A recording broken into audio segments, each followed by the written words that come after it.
Everybody, how you doing? My name's Davis Tapp and I'm the Executive Director of the Choir School.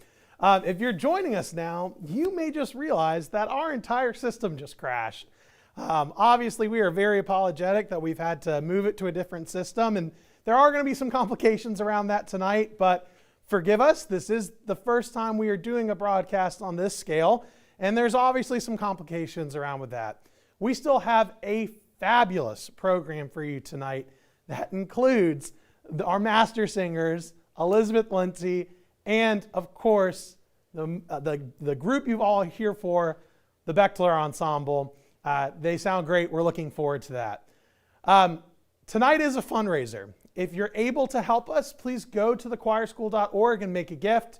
Every dollar tonight up to $5,000 is being matched by our board and an anonymous donor. I cannot wait to hear all these wonderful pieces. Elizabeth Lindsay, we're going to kick it back on over to her to introduce the first virtual choir project one more time so she can tell you a little bit about what we're doing. And again, thank you for being patient with us. We are figuring this out, and it's going to be a great evening. Elizabeth, let's do this again. How you doing? Thank you, David. You're very welcome. And welcome, everyone. Welcome to the choir room, our home here at St. Peter's, and where so many choristers have come for years and years and have come to call their home. The first piece on the program tonight is a setting of How Can I Keep From Singing by Sarah Cordell. This piece has been very popular across the last year or so, and I think for very good reason.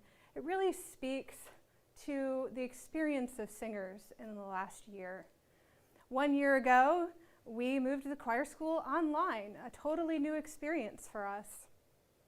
And just like choral conductors and choirs around the world, we wondered, how would we be able to keep singing in this time? Well, through a lot of creativity and ingenuity, we've been able to do it, and so have choirs around the world. And to me, that really speaks of the power of music, how important it is in our lives. In times of joy, how can I keep from singing? In times of sadness, how can I keep from singing? And yes, even in the midst of a global pandemic, how can we keep from singing? I am so proud of the work of all of our choristers this year. They've learned so many new things. They've risen to many challenges, and they've continued to sing and make music together and to put beauty out into a world that certainly needs it. So I'm delighted to share with you Sarah Cordell's How Can I Keep From Singing? My life goes on in endless song above earth's lamentations. I hear the real, though far off tune that hails a new creation. Through all the tumult and the strife, I hear its beauty.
and it just showcases how incredibly talented our master singers are. You know, some of those children have been with us since they were 6 or 7 years old, growing up in the choir school, not just learning great music skills, but great life and leadership skills. I was talking to a alumnus the other day who said that he will never ever sing in a choir ever again, but his long-term philanthropic goals were here at the choir school because it taught him excellence, perseverance, dedication, and discipline. So even if our children never sing again, they are getting the foundation to become great citizens in our society through rigorous, excellent music education. Elizabeth, I am so excited to hear our next piece. Thank you, Davis.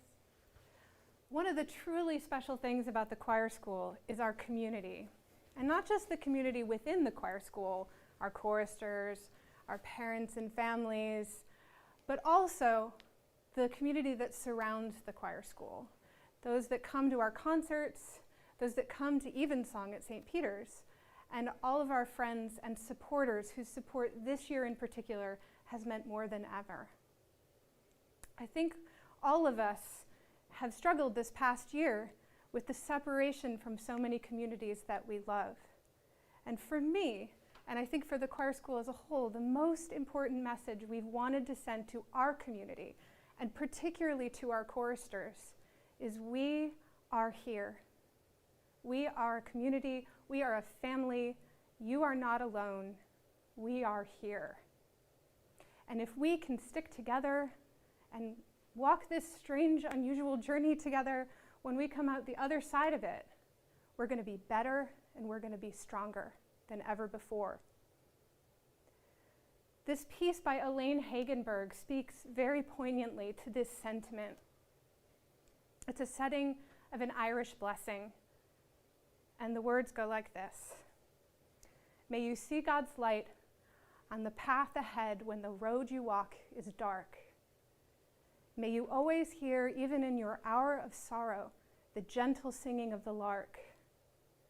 When times are hard, may hardness never turn your heart to stone. May you always remember when the shadows fall, you do not walk alone.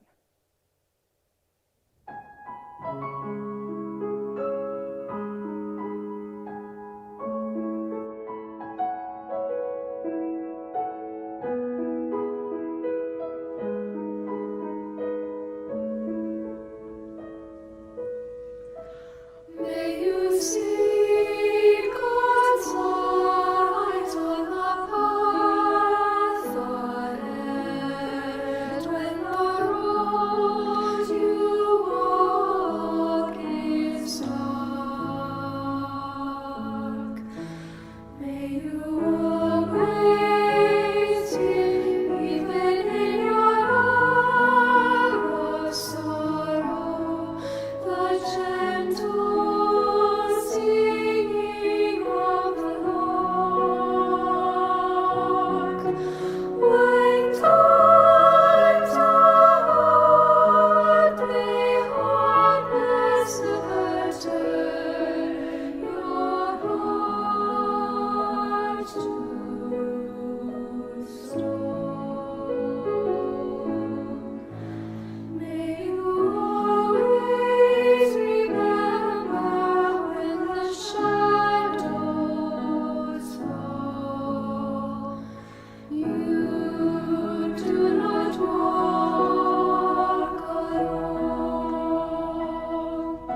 You know, I've been at the choir school now for 8 months, and I quickly learned that when you're here, you never walk alone.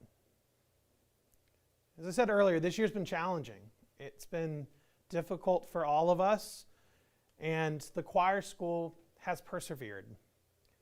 Tonight, we have the opportunity to further our mission by bringing our community together and proving to one another that we will never walk alone.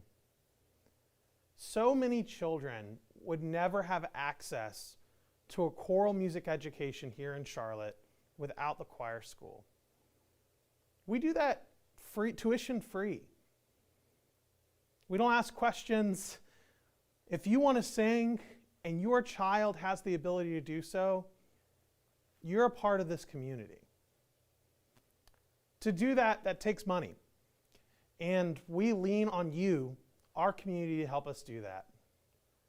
So many of you tonight have been generous and given. Some of you may not have gone online yet to make a donation.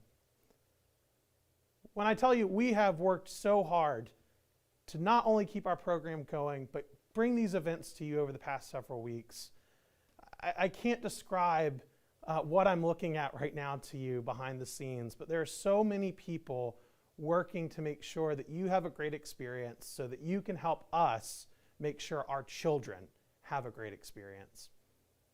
We're so close to reaching our matching goal tonight. And if you're able, please go online to thechoirschool.org and make a gift right now. It allows us to continue to keep our program accessible and excellent. There are going to be a lot of challenges moving forward as we return to in-person rehearsal, and we cannot wait until all of you are back here in this room with us. Thank you for your support. Just so you know, we are going to go black for just a couple of minutes while we get the Bechtler Ensemble ready for their piece. So please stick with us. You'll see Elizabeth Linty back on screen in just a few minutes to introduce them. Again, thank you for your support.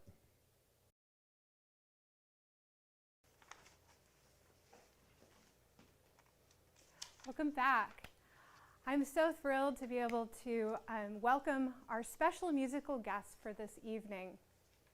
A couple of months ago, we approached Tanya Bechtler and we asked her if she might be willing to be part of this event, and she said yes, and we are so grateful to have the Bechtler Ensemble here with us today. In addition to being extraordinary musicians, one of the reasons I'm grateful to have them here is that they share such a mission that is so common to our own, which is bringing great music to everyone. So welcome, Tanya. Welcome, everyone. Thank you so much for being here. Thank you so much for the nice introduction, Elizabeth. And we are very excited to be part of this wonderful program, the Choir Room. And I grew up singing myself in Switzerland. All children do in the schools, and I know how important it is for a musical foundation. Whatever instrument you end up, even if it's not voice, it's extremely important. And I teach all of my students have to sing, because if you can't hear the pitch, it's very difficult to play a string instrument. But anyway, we're grateful to be here and to support this wonderful organization. And I applaud you for doing what you do, and for all of our young people. It's so important to have music in their lives. I also wanted to introduce us as a trio. Tatiana Karpova, she's on violin, and Vasily Gorkovoy on viola. And they're both very active in the community with the symphony. Tatiana's been full-time with the Charlotte Symphony for 20-some years. She has a large teaching studio. Many of her students end up going to competitions, and they're in youth symphony in Charlotte. And Vasily also plays with Charlotte Symphony. He and other orchestras in the region. Also, he teaches not only viola, but also the piano and the violin.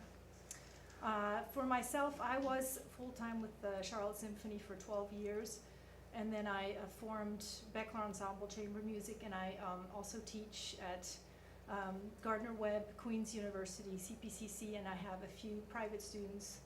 And I'm also just grateful to be able to play a lot of chamber music. So the program we have for you all today is a variety. Since this is a serenade, is what I was told this evening, the title is Serenade. We have a couple of pieces that have serenade in them, and it means to entertain, light entertainment.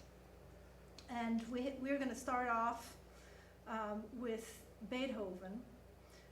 He actually, of course, Beethoven is probably one of the most famous composers. Everybody knows him. There's movies made about him, and his gigantic works from Symphony, Ninth Symphony, and he just bridged from the classical to the Romantic era. So what he did was enormous. And one of his quotes that I love is, "Music is the mediator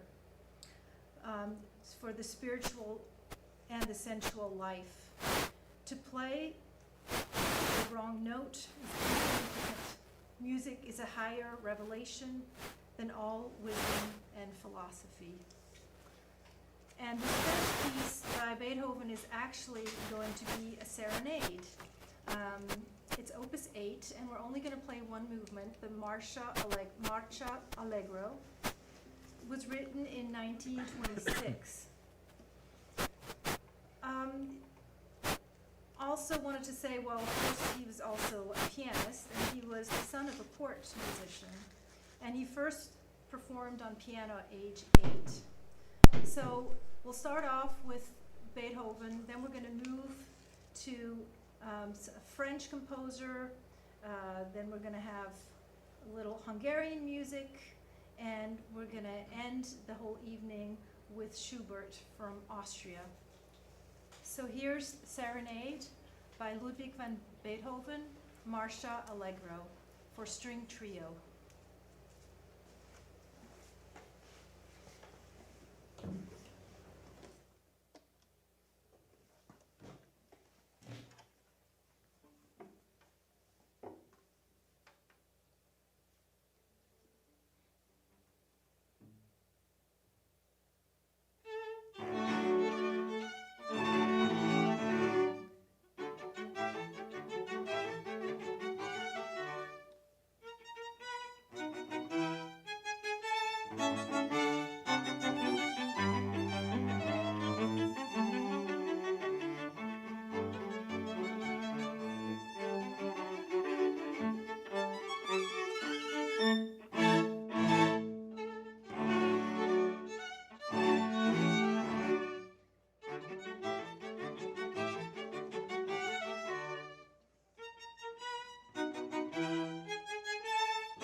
next composer you might never have heard of before. His name is Jean Cras, C-R-A-S. He's 20th century French composer. His dates are 1879 to 1932. This piece we're going to be playing, we're also only going to play the first movement for string trio, of course, again. Jean Cras was a distinguished naval officer. He had a major career in that and followed in his family footsteps. And really, he composed when it was convenient. When he had a little bit of time, he would compose. And we found, well, Lenora Leggett, our other violinist, found this actually on YouTube, and we all just loved it, and we think you will enjoy it as well. Jean Cras was inspired by the sea on his exotic travels all over the world, by church, and also by his native Brittany.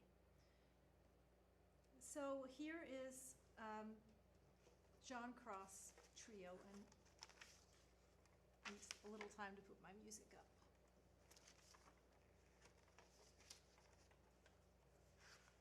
In the beginning of this piece, the cello has repeated eighth notes that remind me a little bit of a ship that is taking off. And you will hear that as it starts and stops.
Well, hopefully that sounded like a sea voyage to you.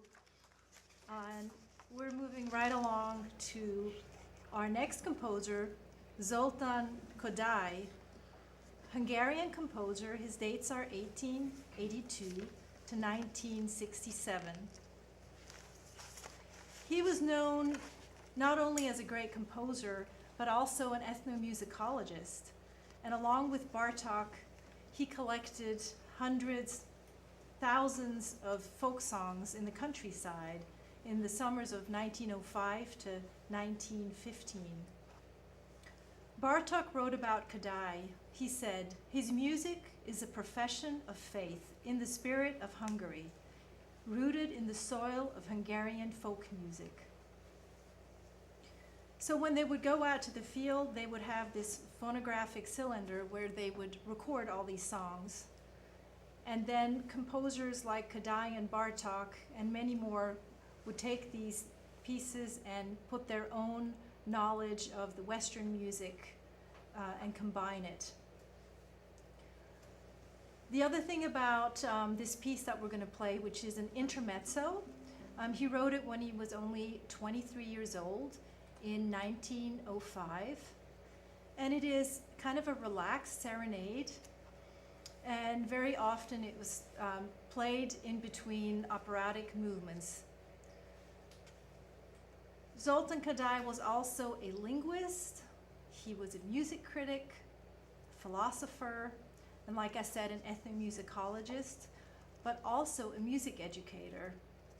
And there's a wonderful Kodály method that's a system that teaches about folk songs, about rhythmic symbols, syllables, hand signs, pictures, the movable do.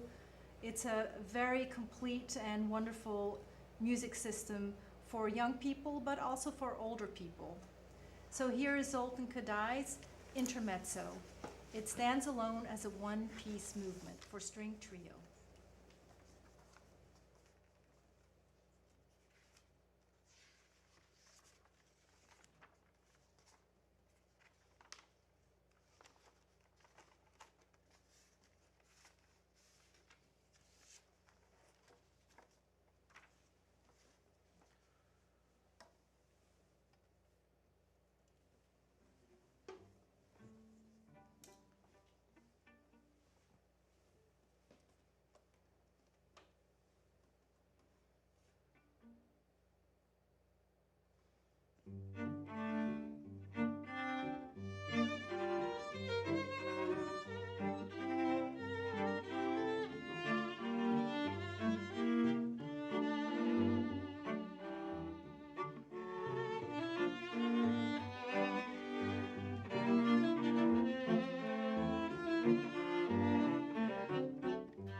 here's another contemporary, I should say, to Kadai, Erno Daknani, Hungarian composer. And this is also a serenade. It's in C major. It was written in 1902 when he was only 25 years old. His dates are 1877 to 1960. Erno Daknani really broke free of the late Romantic influence, and he wanted to bring out the Hungarian flavor in his music. The serenade is in 5 movements.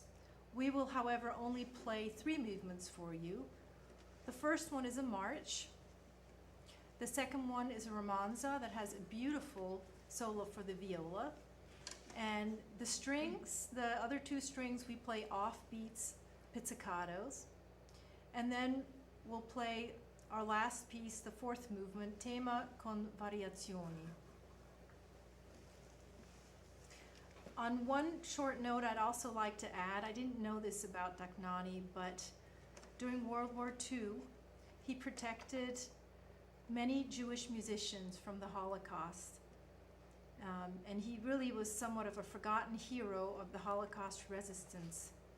And unfortunately, there was a big smear campaign against him, and that was later on rectified because he saved wonderful and well-known musicians, hundreds of them. So here is Daknani's Serenade in C major for string trio.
Just wow. Thank you. It has been absolutely incredible listening to you all tonight. The Bechtler Ensemble is going to have one more song for you, but I wanted to come back and tell you a couple things. First thing is we have met our matching challenge, and I'm pleased to say that over our entire Serenade process, we have raised over $18,000 to support our program and our mission. We could not have done that without you, our community, stepping up in such a big way. You know, this is going to be an incredible gift moving forward for the rest of the year, to have the confidence to know that we're not walking alone. After the credits, we will be replaying both our virtual choir projects. So if you missed those moving over to this stream, don't worry, they're still in store. But I will leave you once again with the Bechtler Ensemble. We're going to play one more piece by Franz Schubert. He was an Austrian composer, really one of the last of the classical giant composers and one of the first romantic composers. He was one of 14 children. This string trio in B flat was never completed. There's only one movement that you will hear. Schubert, in his very short life, composed over 600 secular vocal works, 7 symphonies, operas, lots of chamber music. In 1827, well, before that, he lived somewhat of a bohemian existence in Vienna, living barely by the generosity of his friends. In the morning, he would compose. In the afternoon, he would go for long walks and visits.